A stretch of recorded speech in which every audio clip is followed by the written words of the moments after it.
Yo, what's the deal? What it do? What it do? What's good, everybody? Hey, man, breaking news. Luka Doncic just got traded to the Lakers. They traded Luka for Anthony Davis. We ain't worry about the other guys. I mean, Max Christie in the first round is cool for the Mavs to get. They need that first round later. Max Christie is a good secondary point guard type of guy, and he wasn't getting no burn on the Lakers. The Lakers actually needed Maxi Kleber after they let go of AD. That's cool. Luka was cool. Markieff Morris, he's probably not gonna play. The Lakers have 30 of those guys, just regular dudes, positionless wing, point forward / defender, 4.6 points a game, averaging, But yeah, so we're gonna get into the video, man, because I don't feel either way about the trade. I'm a Laker fan due to me growing up a Laker fan, but I'm a Mavs fan as far as what I like to watch and the teams that I'm interested in. I've been following the Mavs for a while. I'm a Dallas Cowboys fan. I like the Rangers. I like the Braves. But I've been watching the Mavericks, especially the last 4 years maybe. So we're going to get into the video, man, because we got to figure out more about this and why this happened. That's what I don't understand, is why it happened. So we got to figure this out. We got to get to the bottom of that. Now say hello to Tim McMahon, who's on the phone with us here. Tim has been in contact, I know, with the Mavs. He's our NBA reporter. And so, Tim, what more can you tell us from the Mavs' perspective of this massive trade? Yeah, I talked to Mavs general manager Nico Harrison and asked him the motivation for the trade. He says, quote, "I believe that defense wins championships, and I believe getting an all-defensive center and an all-NBA player with a defensive mindset gives us a better chance. We're built to win now and in the future." So that is... I don't like what Nico Harrison said. Nico Harrison's doing a really good job as well. With just getting the Mavs team together. We're getting the...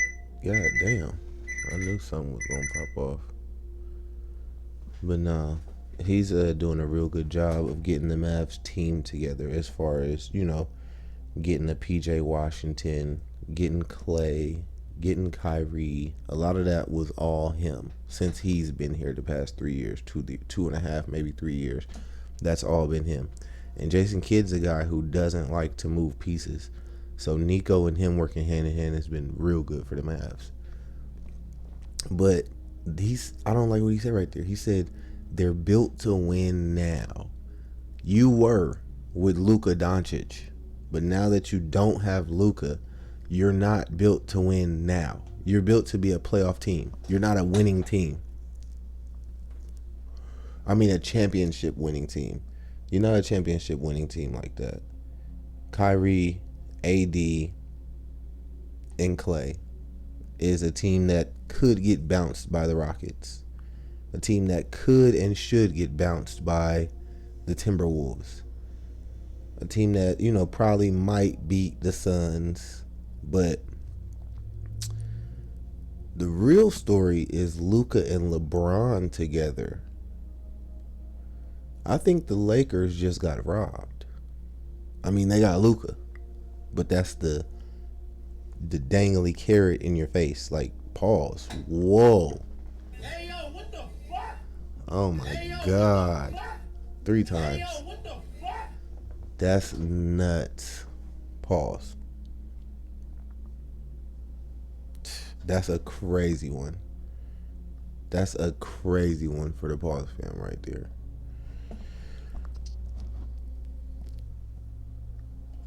I got 10 push-ups later. But the Lakers just got robbed because I don't know if that's going to do anything.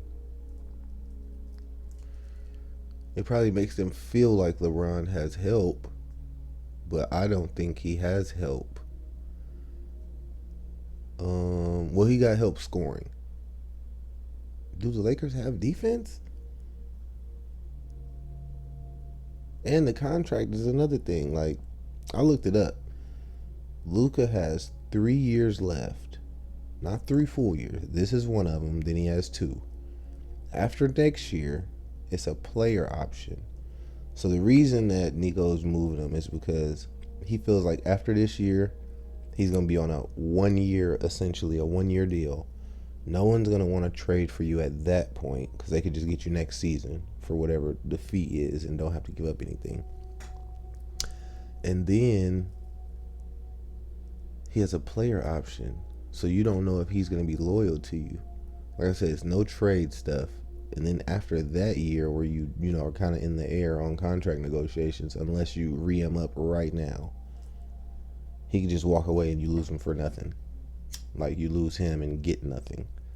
So that's a good move by the Mavs. The Lakers, desperation.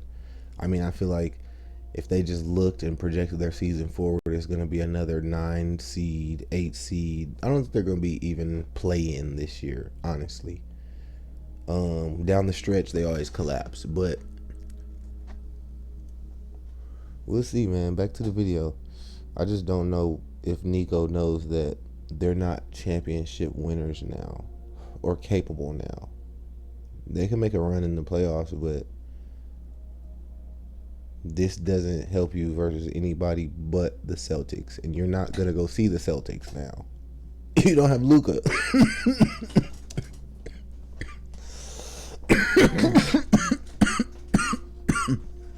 This guy's crazy. Nico Harris's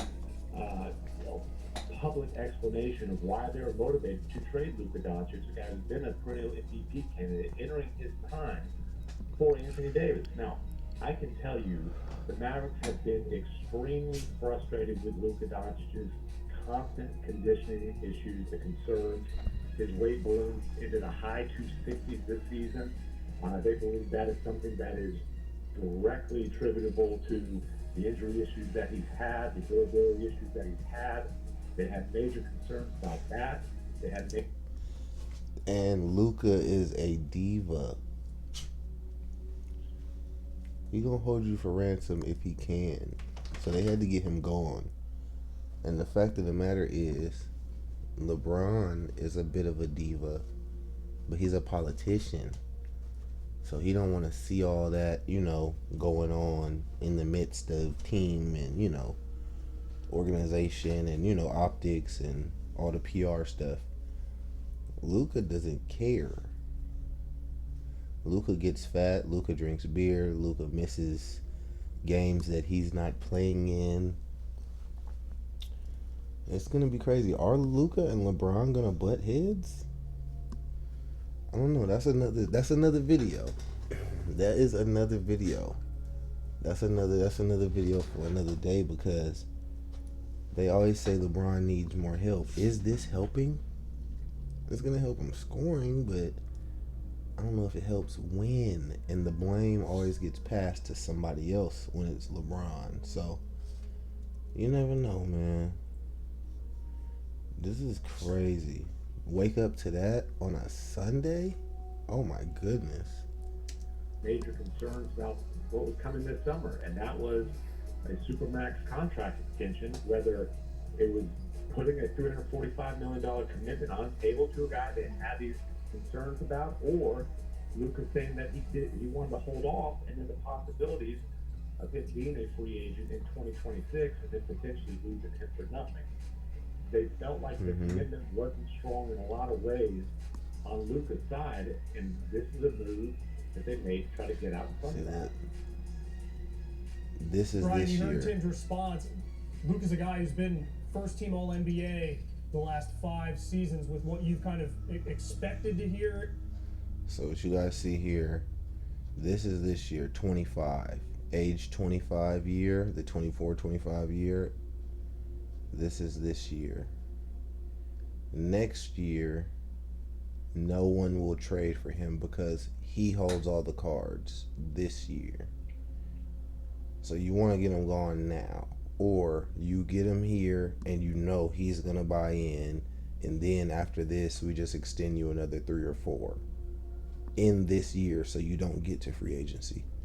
But that player option is so big because if you guys make me lose trust at any point within these first couple years, now your grip on me, pause, Hey, yo, what the fuck? is weaker. I can flip on you later, sooner. So I can see why the Mavs did it. I gotta look up AD's contract because I don't know if it was a good acquisition, but they got off of a good one, and it was a super like sell him when he's high. Put brick on my brick. In Dallas, what do you make of this move to sell high on a guy who's playing at a near MVP caliber Telling year you. after year? Again, I wanna frame this. Okay, the Mavericks were in position to sign Luka to a 5-year, $350 million contract this summer. If you have a 25-year-old who you can get under contract for 5 years at $350 million, who's been All NBA 5 times, first team All NBA 5 times, that's typically in the history of the NBA a no-brainer situation.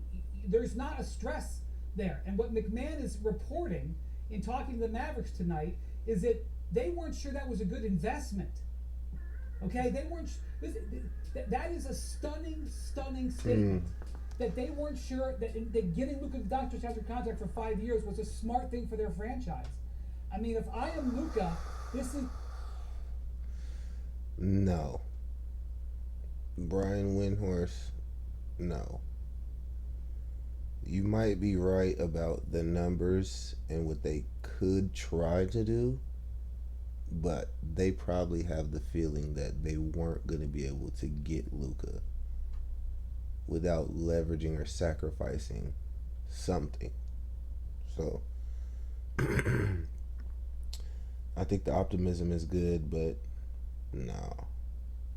350 and right now, and you got too many pieces, so you would be whooped just stuck in this almost championship team for forever, where you are a championship team but you're not a championship winner type of team without, a good draft or maybe another good trade where you don't lose pieces because you have a bunch of good pieces. You had Luka, Kyrie, Clay, PJ, D likely. Who else did they have? They just went and got the big man. The other big man. Oh, no, that was Rashard Holmes. They let him go. They went and got some. Oh, Gafford is who they went and got from the Wizards. Daniel Gafford. I mean, who else on? I forget, man. Jaden Hardy. We let go of Josh Green to the Charlotte Hornets. I mean, it's still a pretty good team.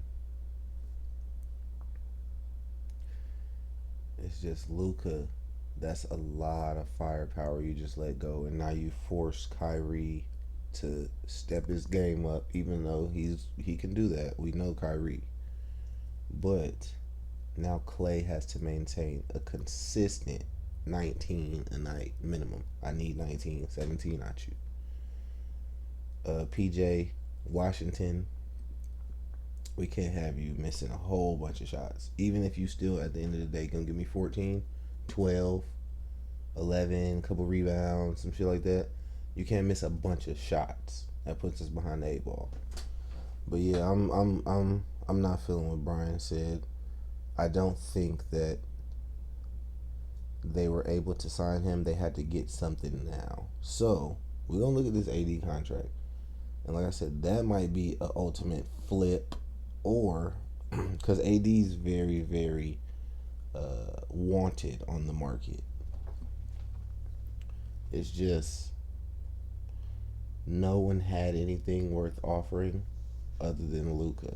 And that's why I wanted AD to the Mavs, just not without Luka. I wanted Luka and AD over here. That would be way better than a LeBron and AD. But yeah, man. You know, the real trade would have been Luka for LeBron. Maybe not straight up, but that'd be the swap. Which the Mavs wouldn't do that because they are getting robbed in that situation. You're getting super old LeBron for very young Luka. Even though LeBron gets to come back to Kyrie, and this instantly makes the Mavs, just because of their pieces and their coaching, makes them better than the Lakers. Well, I don't know, because now the Lakers have Luka. You know, in that scenario, it would be Luka and AD on the Lakers, and LeBron and Kyrie and Clay, and over at the Mavs. But I don't know if the Lakers. I mean, that's a good team, formidable for sure. Especially if Luka with the Mavs is formidable. Luka with AD at the Lakers is formidable. But I don't know if it's the same. We're gonna be able to see it all unfold. I just want to get everybody's thoughts on this because this is crazy. It's a lot of ways you can go. Y'all let me know how you feel about it. I don't really know how to feel about it. I know who got robbed and who won, but I don't know whether they actually won or lost. It's just, this is what it looks like, and hey, good deal on your behalf, and okay deal on your behalf. I see why you had to do it on your behalf, vice versa. But y'all let me know how you feeling. I like both the teams, so I'm really not mad. Somebody who only likes one team might be mad. Somebody who doesn't like either team might be mad. Somebody might have been waiting on one of them players on their wish list. Let me know down low in the comments. It is the ultimate rebuke. It is the ultimate, basically, insult to say, we didn't. There's no way he was not signing that contract. I mean, and if he didn't sign it, again, then you could run the auction. There's no way anybody's turning down $350 million. So what they're basically saying is, we don't think you're worth the money. It's shocking. But I will say this. Nobody in the world has more information and data and relationships and understanding with Luka Doncic than the Mavericks. That part. So they have watched him. That's what I want to say, Brian. That's it. Is they know that they were not going to be able to get him to take that money. He would have wanted something else, more this, more that, complaints, demands. Something was unreasonable. It wasn't the money. He just wasn't going to take the money alone, like you said. And they have the best. They drafted him when he was 17 or 19 or something crazy. Like, already had the bird rights for him over in the Euro League where he was playing in the cup, as a young teenager. So, I mean, they know how he's feeling and if he's upset with somebody in the organization. They just have to get out in front of it. Him, nurtured him, seen him take them to the finals, and said, "We're done." That, I'm telling you, is as things go with star players, this is a reversal that is just jaw dropping. And also the Lakers, as they make this move, are thinking, why are they doing this? Like, I'm sure the Lakers were looking at themselves like, who's the sucker here? So I cannot wait. Forget about what Luka says about this. I can't wait to see how Luka reacts to this, because it's truly a unique situation in NBA history. Tim, having heard that, you've been around Luka and covered him closely. How do you think Luka will react to this news?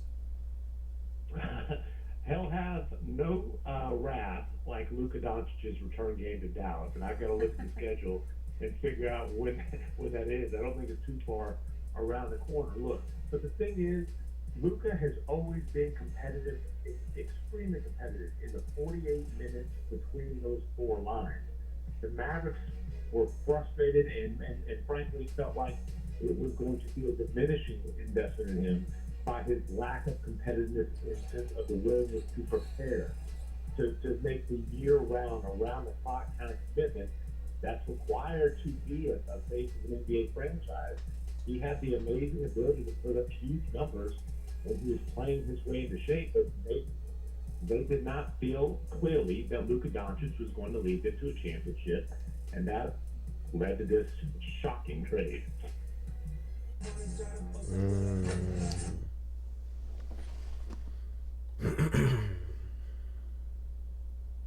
Yeah, I had to absorb that for a second. So, I mean, everybody else is saying that they feel like Luka is not the way to the chip, and I don't feel like that. I think Luka is the path to the chip. He just might not ball in the chip and perform in the chip. So you have to have a team for him. Just like I don't even want to keep going to the Celtics, but Jason Tatum did not have a good finals. He had a good playoffs. He had a good regular season. Jaylen Brown picked it up. Porzingis came back. Uh, Drew Holiday appeared. Drew Holiday always sneaks up once you forget, and he gonna come out in 22 you. But it's crazy. They really think Luka can't take the Mavs to a chip.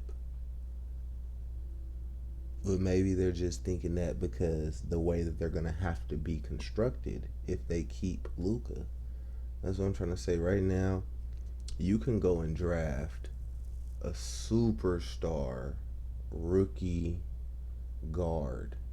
1, 2, you know, I mean, not a Luka. You can't go draft no Luka. But what I'm saying is you can draft one of them right now. Those big men, it's rough. It's rough. Even the top big men who coming out of these drafts, they not really showing improving.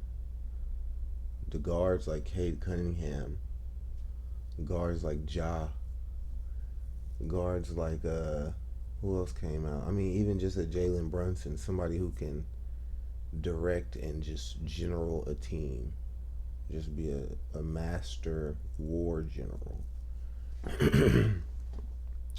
You're not gonna get no Wemby all the time.